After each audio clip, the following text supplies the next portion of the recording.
এখনকার মেয়েরা ভাই মুখে বলে না, এখনকার মেয়েরা মুখে বলে না যে চলো জেনা করি গা, কিন্তু এখনকার মেয়ের পোশাক বলছে চপালি যায়।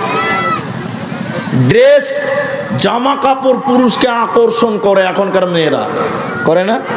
মুখে বলছে না, কিন্তু আর জামা কাপড়ে অন্য পুরুষকে আকর্ষণ করছে, আয় আমার সঙ্গে, আয় আমার সঙ্গে জেনা করবে, বিচার করে চপালায়, এটা আকর্ষণ করছে। নবীজি বলছেন এই জামানার মেয়েরা মুখে বলছে না, কিন্তু তাদের পোশাক, তাদের চরিত্র, তাদের চাল পুরুষকে আকর্ষণ করছে। যুবক, তখন তুমি বলো যে আমি আল্লাহকে ভয় করি, নবী বলছেন তোমার জন্য আল্লাহর আরশের নিচে স্থান থাকবে। পাঁচটা হলো, আর দুটি বলবো শুনেন। আল্লাহর নবী বলছেন এমন দান করলো, নবীজি বলছেন এমন দান করলো, ডান হাত করলো বা হাত জানলো না, বা হাত করলো তো ডান হাত জানলো না, এমন গোপনে দান করলো। উদাহরণ দিতে গিয়ে নবীজি বলছেন এত সতর্ক গোপন, যেমন ডান হাত করলো তো বা হাত জানলো না, এরকম গোপনে গোপনে যে দান করবে আল্লাহ তাকে আরশের নিচে স্থান দেবে। এখন মানুষ গোপনে দান করতে ভালোবাসে না, এখন মানুষ গোপনে দান করতে ভালোবাসে না, খালি 2000 টাকা দিয়ে বলছে আমার নামটা বল, আমার নামটা বল, বারবার খালি ঘোচা মারছে আমার নামটা। মুলিছে পাশে তাদের দোয়া করা, মাইকে একটু বলো, মানে বলতে হবে, তাহলে ওর দিল শান্তি হবে। মানে গোপনে দান করবে না, অথচ গোপনে দান করার ফজিলত অনেক।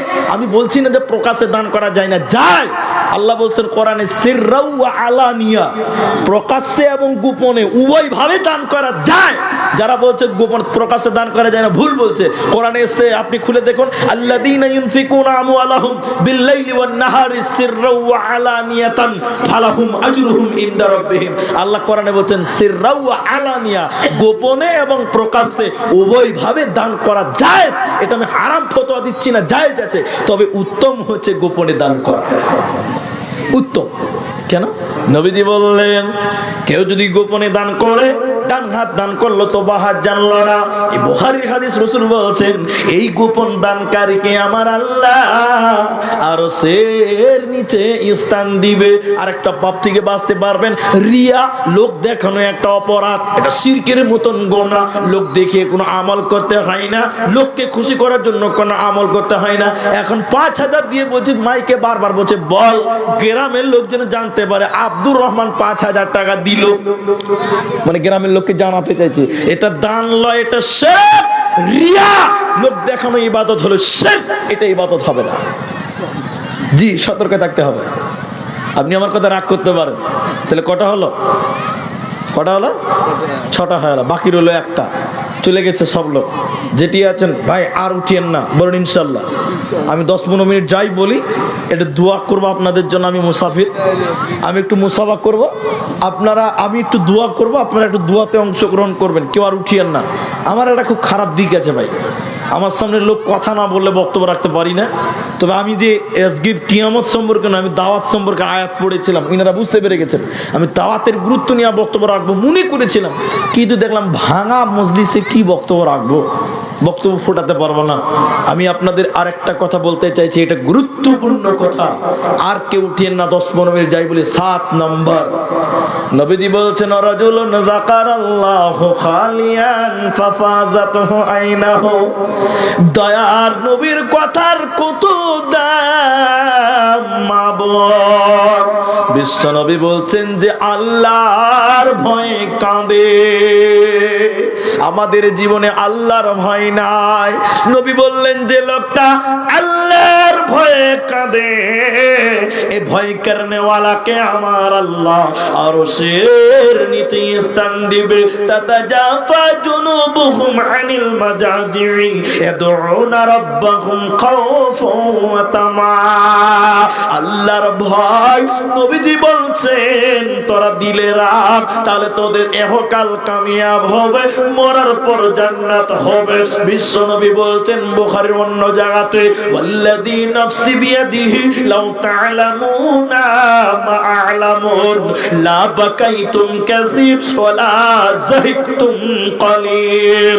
দয়ার নবী বলছেন, উম্মাহ আমি যতটা আল্লাহকে জানি তোমরা যদি ততটা আল্লাহকে জানতে তাহলে দুনিয়াতে হাসতে কম কাঁদতে তোমরা বেশি। অতএব আল্লাহর ভয় দিলে রাখো, আল্লাহকে স্মরণ রাখো, দুনিয়াতে আল্লাহর ভয়ে কাঁদো, মরার পর জান্নাত হবে, কোনো চিন্তা রবে না, রবে না। এজন্য 7 নম্বর নবী বললেন, ওয়ারাজুলান যাকারাল্লাহু খালিয়ান ফাফাজাত আইনাহু, আল্লাহর ভয়ে কাঁদে যে ব্যক্তি এর জন্য সুসংবাদ, সুসংবাদ। মুর্শিদাবাদে বুঝলেন না, আমি ভাববেন না যে এই চেয়ারটা আমি একদিনে পেয়ে গেছি, না, এই চেয়ার একদিনে আসেনি ভাই। মুলবি হলাম, পরের বাড়ি খেয়ে খেয়ে মানুষ হয়েছি আমরা। মুলবিরা পরের বাড়ি খেয়ে খেয়ে মানুষ হয়েছি। যাদের খেয়েছে আল্লাহর জন্য তাদেরকে জান্নাতবাসী করে বলুন আমিন। সারা জীবন যদি তাদের জন্য দোয়া করি তাও ঋণ শোধ করতে পারবো না, তাদের খেয়েছি আমরা। তারপরে মুলবি হলাম, মাদ্রাসার শিক্ষক হলাম, 2000-3000 বেতন, মসজিদে আছে 2-3 হাজার বেতন, টিউশন করিয়ে করে থাকতাম। এরপর আস্তে আস্তে বক্তব্য গুছিয়ে বক্তব্য বানাতে শিখলাম, জলসা করতে শিখলাম, আজকে এই জায়গাতে। এখন মানুষ হিংসা করছে বুঝলেন। যেদিন কচু খেয়েছে সেদিন কেউ দেখতে পায় না, যেদিন মুরগি খাচ্ছে সবার পেট ফাটছে বুঝলেন। যেদিন মাদ্রাসাতে কচু খেয়েছে কেউ দেখতে পায় না, সেদিন কেউ বলেনি যে তালবিলিম গেলা কিছু খেতে পাইছে না রে, এটা মুরগি দিয়ে আসি মাদ্রাসায় খাবি, সেদিন কেউ খবর লাইনি। আজকে বড় বড় মুলবিদের ব্যাপারে কথা বলা হয়, বড় দুঃখ লাগে। যাক আমি ওটা বলছি না, আমি একসময় ইমামতিও করেছি বুঝলেন। তো ইমাম হলে বুঝতে পারছেন ইমামদের সম্মান আছে আলাদা। গ্রামে হেঁটে যাচ্ছি আর 3টা ছেলে বিড়ি খেতে খেতে আসছে বুঝলেন। বিড়ি বিড়ি আপনার দিকে খায় তো, ওটা তো আবার খুব জরুরি নাকি? বলছে হ্যাঁ খুব জরুরি, ওটাই বলে জরুরি। তো যাই হোক, 2-3 বিড়ি খেতে খেতে আসছে, তা আমি মুলবি সাহেবকে দেখে 2 বিড়ি ফেলে দিল, সম্মান। আরেকজন বিড়ি ফেলছে না, কত শিয়ানা, এই 2 লোকে হোঁড়া মেরে বলছে, আবে মুলবি সাহেব যে সেবের ফেল। তখন বলছে বাবা আল্লাহকে দেখা ভয় করি না, তো মুলবি সাহেব আবার কে? কত বদমাশ হলে কথাটা বলতে পারছে ভাবে। বলছে যে আল্লাহকে দেখে ভয় করি না, ইমাম সাহেব আবার কে? বা ওকে দেখে বিড়ি ফেলবো মানে? কত বড় বুকের পাটা হলে কথাটা বলতে পারে? আল্লাহু আকবার, নাউজুবিল্লাহ, আস্তাগফিরুল্লাহ, আল্লাহু আকবার। আল্লাহর ভয় নাই, আল্লাহর ভয় নাই। একটা হাদিস শুধু আপনাদের দিকে দিব, বারবার বলছে, অনেক জালসাতে বললাম।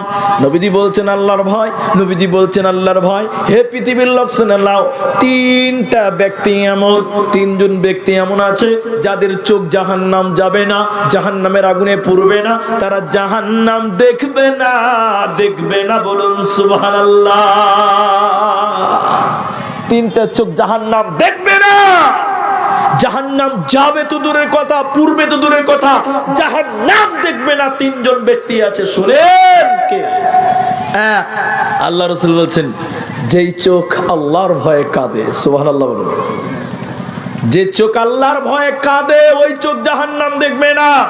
বাপজি রাতে উজু করে নামাজ পড়ে একবার আল্লাহকে হাত তুলে কাঁদতে কাঁদতে বলুন, আল্লাহ কি করে জাহান্নাম যাব, কি করে তোমাকে হিসাব দিব, আল্লাহ তুমি আমাদের দয়া করে ক্ষমা করো। আর বারবার বলুন, আল্লাহুম্মা হাসিবুনি হিসাবান ইয়াসিরা, আল্লাহ আপনি আমার হিসাবটাকে সহজ করে দেন। 1 ফোঁটা চোখের পানি ফেলেন, নবী বলছেন ওই চোখ জাহান্নাম দেব না, বলুন সুবহানাল্লাহ। 3জন, একজন বললাম, নবী বললেন 2 নম্বর যে আল্লাহর দিন যে চোখ পাহারা দেয়। এখন ফিলিস্তিনে বাইতুল মুকাদ্দাস মুসলমানেরা রাত জেগে জেগে মুসলমানদের পাহারা দিচ্ছে, দিচ্ছে না বাপ? ইহুদিদের বিরুদ্ধে লড়াই করছে, মুসলমানেরা রাত জেগে জেগে পাহারা দিচ্ছে। রাসূল বলছেন যেই চোখ আল্লাহর বান্দাদের, আল্লাহর ঘর, আল্লাহর দিনকে রাত জেগে পাহারা দেয়, ওই চোখকে আমি আল্লাহর নবী বলছি তাকে জাহান্নাম দেবে না, জাহান্নাম সেই চোখ দেখবে না। আরেকবার বলুন সুবহানাল্লাহ। 3 নম্বর নবী বলছেন যেই চোখ বেগানা নারী দেখলে নিচু হয়, পরের মেয়ে দেখলে চোখ নিচু করতে হয়। এখন কিছু কিছু বদমাইশ আছে চশমার উপর দিয়ে টেরা করে দেখে, পরের বেটি দেখবার কলজা ঠান্ডা করে, এরকম বদমাশ আছে না নাই? জি, আপনাদের দিকে তো আছে, অনেক আছে। যা মেলা যুবকেরা এসছে খালি পরের বেটি দেখার লেগে, শুধু পরের বউ দেখা আর পরের মেয়ে দেখবার লেগেছে। আল্লাহ রসুল বলছে পরের গায়ের মাহারাম নারী দেখে তুমি মাথা নত করো, চোখ নিচু করো। যেই চোখ বেগানো নারী দেখলে নত হয়, ওই চোখ জাহান্নাম যাবে না। আরেকবার বলুন সুবহানাল্লাহ। আর এখন আপনি মোবাইলে ফেসবুক বার করছেন, আর ওই কি বলছে আপনার নায়িকাদের নামগুলো আমার মনে আসছে না, ইংরেজির নায়িকা, আপনার হিন্দি সিনেমার নায়িকা, ওই নায়িকাদের দেখছেন আর কলজা ঠান্ডা করছেন। আল্লাহ রসুল বলছেন মেয়ে দেখলে চোখ নিচু করতে হয়, আর আপনি মোবাইলে নেট চালু করে ফেসবুকে পরের বেটিকে দেখছেন। বলুন জান্নাত হবে? হবে? পরের বেটিকে রাস্তায় দেখতে হবে না, এখন মোবাইলেই পাওয়া যায়। আল্লাহ নবী কত কথা বলবো, আপনাদের সময় নাই। আল্লাহ নবী নিজের জামাইকে বলছে, আলী বিঙ্গ মেয়ের দিকে তাকায় না, নগ্ন মেয়ের দিকে তাকায় না। ফাইন্না লাকাল উলা, বিনা প্রয়োজনে বিনা কারণে একবার দেখেছো, মাথা নিচু করো, দ্বিতীয়বার দেখা যায়। এক জায়গায় বলেছি একবার দেখা যায়, দুইবার দেখলে পাপ হবে। তখন কয়েকটা ছেলে বলছে মুলি সাহেব একবার দেখা যাবে, বলে হ্যাঁ, তাহলে একবার 10 মিনিট ভরে দেখবো।